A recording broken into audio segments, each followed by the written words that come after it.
Europe 1. Le grand direct des médias, Jean-Marc Morandini. Je vous le disais donc, le fait midi du jour, c'est la femme de Michael Schumacher qui a lancé un appel hier, qui a pris la parole pour la première fois depuis l'accident de son mari le 29 décembre dernier. Corinna Schumacher implore les médias de respecter la tranquillité des médecins et de la famille. Décryptage avec vous, Bastien Millot, bonjour. Bonjour Jean-Marc. Pour commencer, petit rappel des faits. Oui, depuis le 29 décembre dernier, Jean-Marc, les caméras du monde entier sont rivées sur Grenoble. C'est là évidemment qu'est hospitalisé Michael Schumacher. Et évidemment, on a assisté à un phénomène d'hyper-médiatisation.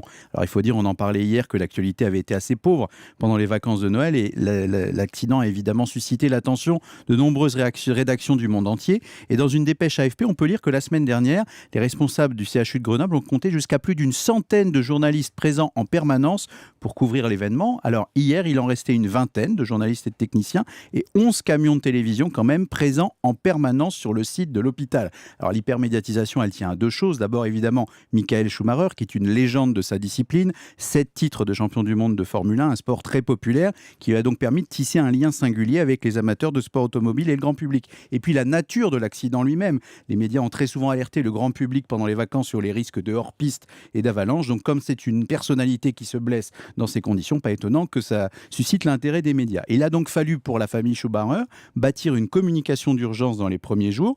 Ça s'est passé de la manière suivante. Ce sont les médecins qui communiquent la plupart du temps par le biais de conférences de presse qui attirent évidemment un très grand nombre de journalistes avec une petite explication médicale qui dure en général 5 minutes et puis toute une série de questions posées par les journalistes. Et ce qui fait que des conférences de presse ont pu durer jusqu'à 1 heure, ce qui n'a pas empêché Jean-Marc certains gros dérapages. Vous en parliez il y a quelques instants. Ce journaliste qui n'avait pas hésité à se déguiser en prêtre pour tenter d'entrer dans la chambre du sportif.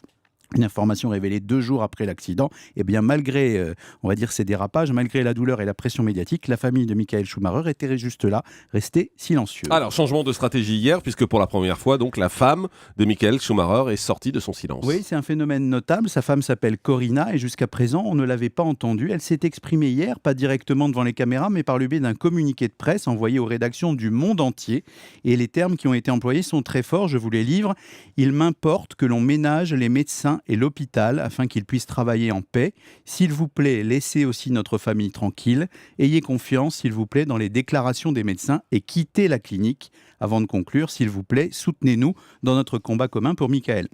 Oui, Jean-Marc, les mots sont forts et bien choisis. À plusieurs reprises, Corinna Schumacher implore les journalistes de respecter le personnel médical et la famille. Elle utilise le « nous », ce qui est assez judicieux. Elle ne cherche donc pas à rejeter les médias ou à les pointer du doigt, mais au contraire à les impliquer avec la distance et le respect nécessaire. Et enfin, dernier événement notable, c'est qu'on souligne sa volonté de faire confiance à la communication des médecins. En gros, opération transparence pendant les conférences de presse et ne cherchez pas, évidemment, à en savoir plus. Et ce qui est notable aussi, c'est que ce sont les journalistes allemands qui soutiennent la démarche de Corinna Schumacher. Le président de l'association des journalistes allemands a lui aussi appelé à une plus grande retenue de la part des journalistes présents en rappelant le code déontologie de la presse qui exigeait le respect face à la douleur des victimes et le sentiment des proches. Il faut dire que l'hôpital Jean-Marc a bien besoin de retrouver de la tranquillité pour pouvoir travailler dans de bonnes conditions.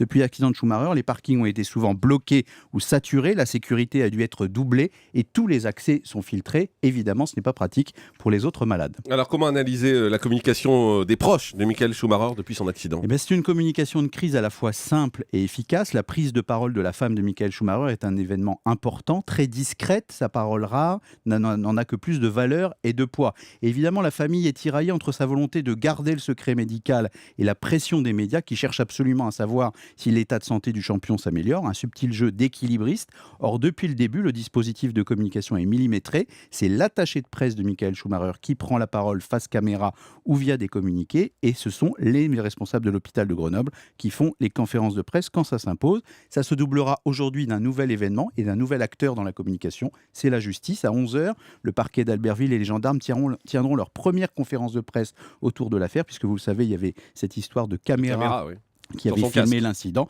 80 places sont prévues pour les journalistes et les chaînes info. Ne vont pas le manquer de le diffuser en direct. La rançon de la notoriété qui ne doit jamais oublier, Jean-Marc, qui ne doit jamais faire oublier, les vertus de la retenue. Merci beaucoup, Bastien Millot. Le grand direct des médias, Jean-Marc Morandini.